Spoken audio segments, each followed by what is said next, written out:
జలాల విషయంలో చాలా అన్యాయం జరుగుతోంది. తెలంగాణలో మొత్తం దిండి, పాలమూరు, రంగారెడ్డి ప్రాజెక్టులు కడుతున్నారు.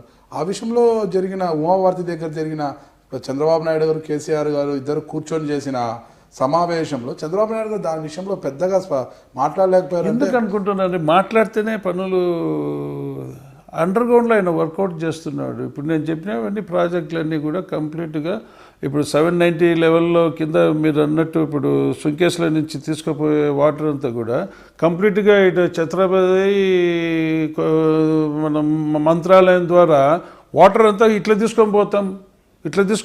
దానిని పూర్తిగా స్టాప్ చేయమని, ఆ నిర్మాణాలు స్టాప్ చేయమని వాదించలేకపోయారు కదా. ఏది ఉమాభారతి దగ్గర స్టాప్ చేయమని ఆర్గ్యుమెంట్ ఎక్కడ జరగలేదు అనుకుంటున్నారు? గగ్గోలు పెట్టి మాకు అన్యాయం చేస్తున్నారు అని చెప్పినారు కదా. అంత ఫోర్స్ఫుల్ గా లేకపోయింది. అలా కదండి, అవతల వినేవాడు ఉంటే కదా మన వాయిస్కు ఇదే ఇది. ఇక్కడ అదే కాదు కదా. అక్కడంటే ఓటుకు కోట్ల విషయంలో కేసీఆర్ ఎక్కడ ఇబ్బంది పెడతారన్న ఉద్దేశంతో చంద్రబాబు నాయుడు గారు అక్కడ భయపడ్డారు. చూడండి, ఒకటి ఓటుకు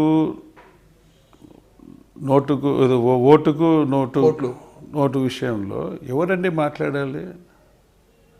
అక్కడ తెలంగాణ ప్రభుత్వం అన్నా మాట్లాడాలి, లేకుంటే ఇక్కడన్నా మాట్లాడాలి. తెలంగాణ ప్రభుత్వం ఎందుకు మాట్లాడడంలా? ఎవరన్నా అడిగినారా? అంటే జగన్మోహన్ రెడ్డి మాట్లాడతారు. సో ఇవన్నీ ఎట్లుంటాయంటే ప్రతిదీ రాజకీయం ఒక స్థాయిలో చేయొచ్చు, కానీ ప్రతిదీ రోజు అదే తంతు, అదే మాట, అదే ఇది పెట్టే డెవలప్మెంట్ ఎక్కడికి తీసుకొని ఒక ఇండస్ట్రీ వస్తుంది 12,000 కోట్లు అంటే ఆయన వాట ఎంత అని క్యాల్కులేట్ చేస్తే ఏ ఇండస్ట్రీ వస్తుందండి? తెలంగాణ ప్రభుత్వం మాట్లాడకపోవడానికి కారణము చంద్రబాబు నాయుడు సర్దుకుపోతున్నారు అని ఎవరు చెప్పారు? అంటే ఇప్పుడు అదే 10 ఏళ్ల పాటు ఉమ్మడి రాజధాని 10 ఏళ్ల పాటు మనకు ఉన్నప్పటికీ అంటే 10 ఏళ్ల పాటు హైదరాబాద్ అప్ అండ్ డౌన్ తిరుగుతుంటే క్యాపిటల్ ఈయన ఎప్పుడు హైదరాబాద్లో కూర్చుంటాడు, ఇక్కడ క్యాపిటల్ కట్టలేదు అంటే తాత్కాలిక రాజధాని తాత్కాలిక భవనాలు కడుతూ అన్ని కోట్లు వెచ్చిస్తూ కూడా తాత్కాలిక భవనం ఇప్పుడున్న ఆర్థిక లోటు అని చెబుతూనే తాత్కాలిక భవనాలు కడుతున్నారు. అవన్నీ కూడా మళ్ళా అసెంబ్లీ కానీ ఇంకోటి సెక్రటరీ మరో కొత్త కడతామంటారు. ప్రస్తుతానికి అన్ని కోట్లు పెట్టి ఉన్న పలంగా తాత్కాలిక భవనాలు నిర్మించి పోవాల్సిన అవసరం ఉంది. అందులో ఉద్యోగస్తులు ఎవరు కూడా మనస్ఫూర్తిగా వెళ్ళడం లేదు, అందరూ కూడా బాధపడుతూ అంత అవసరం ఏముంది? బ్రదర్, ఇప్పుడు స్టార్టింగ్లో ఎప్పుడైనా ఒక వస్తువు ఎవడన్నా తయారు చేశాడనుకో, ఫస్ట్ విక్టిమ్ ఏది ఎవరు? దాని మీద ఆధారపడినటువంటి కూలీలు. నువ్వు రైట్ ఫ్రమ్ ది సైంటిఫిక్ లోకంలో నుంచి రా, ఏ వస్తువైనా సరే, ఒక ఇండస్ట్రీ వచ్చినా లేకుంటే ఒక వస్తువు తయారైనా ఫస్ట్ రివల్టేషన్ వచ్చేది ఇక్కడి నుంచి వస్తుంది. సో న్యాచురల్గానే ఈరోజు ఒక క్యాపిటల్ కట్టాలన్నా కాన్సన్ట్రేషన్ ఉండాలి కదా. నువ్వు హైదరాబాద్కు తిప్పుతావు, హైదరాబాద్కు పోతావు, నువ్వు ఏది చేయకపోతే దద్దమ్మ మాదిరి కూర్చునే అంటావు, ఏదో ఒకటి చేస్తుందంటే అవినీతి అంటావు. ప్రతిపక్ష పాత్ర ఉండడం కేవలం దానికోసమే కాదు కదా. ఇది అక్వా ఫ్యాక్టరీ అని చెప్తా ఉన్నారు, ఆలు లేదు సోలు లేదు. ఏదైనా ఒక ఫ్యాక్టరీ పెట్టాలి అనుకుంటున్నప్పుడు ఆలోచన చేస్తారు. ఫ్యాక్టరీ వచ్చేసినట్టు, అప్పుడే కట్టేసినట్టు, అప్పుడే పబ్లిక్ రివల్టేషన్ తీసుకొని వచ్చినట్టు. దాన్ని ఎట్లా మీరు అంటే ప్రతి ఇండస్ట్రీస్ వచ్చే చోట అంతా కూడా ఇట్లా పబ్లిక్ రివల్టేషన్ తీసుకొని వస్తూ ఉంటే ఏమని అర్థం? నువ్వు డెవలప్మెంట్ రాష్ట్రం డెవలప్మెంట్ గురించి ఆలోచన చేస్తున్నావా, లేకుంటే నీ రాజకీయం గురించి ఆలోచన చేస్తావా? బురద చల్లుతా నువ్వు కడుక్కో అంటే ఎట్లా? నా డ్యూటీ ఏంటి? బురద చల్లడం. చంద్రబాబు నాయుడు డ్యూటీ ఏంది? పని చేస్తూ ఆయన బురదను ఆయన కడుక్కోవాలి. ఇది కాదు కదా జరగాల్సిందే. ఒక బైఫర్కేషన్ అయిన రాష్ట్రాన్ని చాలా ఘోరంగా ఉన్నటువంటి పరిస్థితుల్లో ఈరోజు కనీసం 100 కోట్లు ఈరోజు నాకు నంద్యాలకు నువ్వు డబ్బు ఎక్కడి నుంచి తెస్తున్నాడో, ఏ విధంగా తెస్తున్నాడు. ఈరోజు డెవలప్మెంట్లు జరుగుతూ ఉన్నాయి. దాదాపు ఇప్పుడు 40 కోట్లు 50 కోట్లు ఇచ్చినాడు రోడ్డు వైడనింగ్కు. ఆయన సెంట్రల్ గవర్నమెంట్ స్కీమ్స్ తీసుకుంటున్నాడా, స్టేట్ గవర్నమెంట్ తీసుకుంటున్నాడా, ఆయన తిప్పలు ఆయన పడతాడు. ఆయన అడ్మినిస్ట్రేషన్ ఎవరు ఎట్లా చెప్తారండి? ఈరోజు నీలో ఉండే లోపాలను అడ్మినిస్ట్రేషన్ గురించి బయటికి ఎట్లా చెప్తారండి? ప్రత్యేక హోదా విషయంలో కూడా గట్టిగా వాదన వినిపించలేదు. ఈయనప్పుడు ఏం చేస్తారండి? నాకు తెలియక అడుగుతాను. మరి నేను అడుగుతాను నా జగన్మోహన్ రెడ్డి గారిని, నువ్వు పోయి ఢిల్లీలో ప్రత్యేక హోదా గురించి అక్కడ ధర్నా చేయాలి కదా, ఎవరు ఇవ్వాల్సింది? ఒకవేళ నేను అడుగుతున్నది ఎవరు ఇవ్వాల్సింది? కేంద్రము. కేంద్రం దగ్గర నువ్వు ఒత్తిడి చేస్తావా? బాబు మీదనే పడతావు అంటే ఏది పడినా చంద్రబాబు నాయుడు గారే కారణం అంటారు.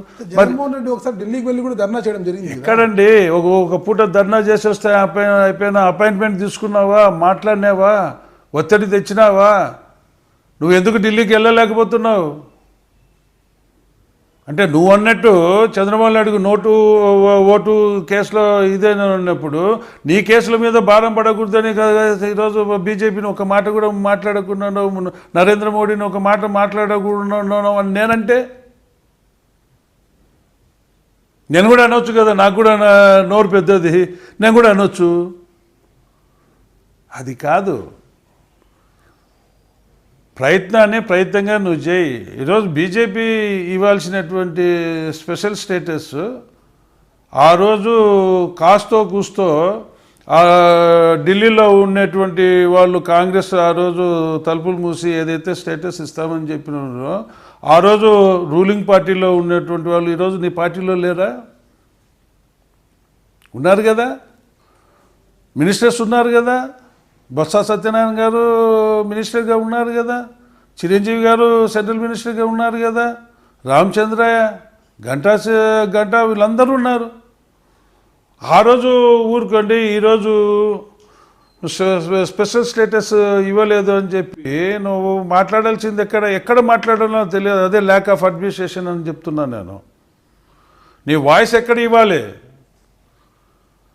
నీకు అన్యాయం జరిగిందని నేషనల్ లెవెల్లో నువ్వు మాట్లాడాలి. ఇప్పుడు ఫ్రెండ్గా ఉన్న పార్టీ మాట్లాడగలుగుతుందా? అది అర్థం చేసుకోవాలి కదా. నీ వాయిస్ ఎక్కడ ఇవ్వాలి? నేషనల్ లెవెల్లో ఇవ్వాలి. ఇచ్చి నరేంద్ర మోడీ మోసం చేసినాడని మాట్లాడు, అప్పుడు ఒప్పుకుంటారు. ఈరోజు వీడికి వచ్చేంత చంద్రబాబు నాయుడు మోసం చేసినాడు, చంద్రబాబు నాయుడు ప్యాకేజ్ తీసుకున్నాడు అంటే వాళ్ళు ఇవ్వకుండా ఇంకేం చేయాలి? ఇచ్చిన కాడికి ఏదో ఒకటి రాష్ట్రాన్ని డెవలప్ చేసుకోవాలని ఈయన ఉంటాడు. తీసుకుంటే ఒక ప్రాబ్లం, తీసుకోకుండా ఒక ప్రాబ్లం. తీసుకోకపోతే అది ఎట్లా ఇయ్యరు కదా. 2 నాలుకలు పెట్టుకొని మాట్లాడితే ప్రతిపక్షం ఎట్లా ఉంటుంది? ఇప్పుడు తీసుకోకపోయినామనుకో, ఇప్పుడు ఆయన స్పెషల్ స్టేటస్ ఇవ్వకపోయా, ఈ ప్యాకేజీ ఇవ్వకపోయా, స్పెషల్ ప్యాకేజ్ ఎందుకు తీసుకోవు అని అంటారు. తీసుకుంటే ఎందుకు తీసుకున్నామంటారు. ఎదుగుతూ మీ అనుచరులని మీ వర్గాన్ని ఎదగడించడానికే మీరు వచ్చారనేది కదా ఇక్కడ వాదన. ఇది నెక్స్ట్ వస్తుంది. ఏది మీరు అన్నట్టు ఒకవేళ నేను ఎదిగితే, మీరు అన్నట్టు ఆ 100 కోట్లు వస్తే, నేను ఎదిగితే మా వాళ్ళని కూడా ఎదిగించేదానికి అవకాశం ఉంటుంది. మీరు అడిగిన ఆ 100 కోట్లు రావాలి కదా మా వాళ్ళని ఎదిగనిచ్చనీకి.